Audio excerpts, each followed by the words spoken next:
మీ కళ్ళద్దాల్ని పక్కన పెట్టేయండి. ప్రతి కంటి సమస్యకి బెస్ట్ సొల్యూషన్ ఇస్తుంది American laser eye hospital.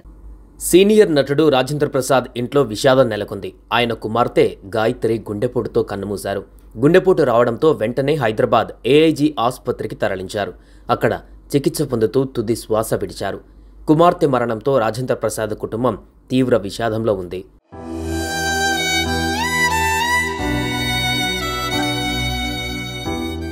Rajendra ప్రసాద్కు ఓ కుమార్తె ఉన్నారు. రాజేంద్ర ప్రసాద్ కుమార్తె గాయత్రిది లవ్ మ్యారేజ్. ఈ విషయాన్ని ఆయనే స్వయంగా చాలాసార్లు ప్రస్తావించారు. ఓ సినిమా ఈవెంట్లో కుమార్తె గురించి ఆసక్తికర విషయాలు కూడా చెప్పారు. అమ్మలేని వారు కూతురులో వారి అమ్మను చూసుకుంటారని, తన 10 ఏళ్ల వయసులో తన తల్లి చనిపోయారని ఎమోషనల్ అయ్యారు. తాను కూడా తన కూతురులో అమ్మను చూసుకున్నానని, కానీ తనకు కూతురుతో మాటలు లేవని చెప్పుకోవచ్చారు. తన కూతురు ప్రేమించిన వ్యక్తితో ఉందని అన్నారు.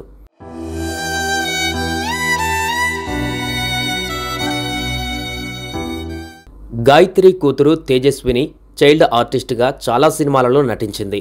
మహానటి సినిమాలో సావిత్రి చిన్నప్పటి పాత్ర వేసింది రాజేంద్ర ప్రసాద్ మనవరాలే. యాక్టింగ్పై తన మనవరాలికి మక్కువ ఉందని, ఆమె ఇష్టప్రకారమే నటించిన కారణంగా ఆ పాత్రకు న్యాయం చేసిందన్నారు.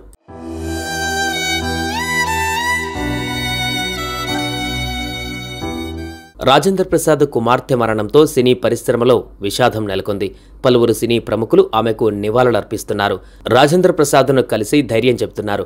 గాయత్రి మృతి తీరని లోటని, ఈ సమయంలోనే గుండె నిబ్బరం చేసుకోవాలని ధైర్యం చెబుతున్నారు.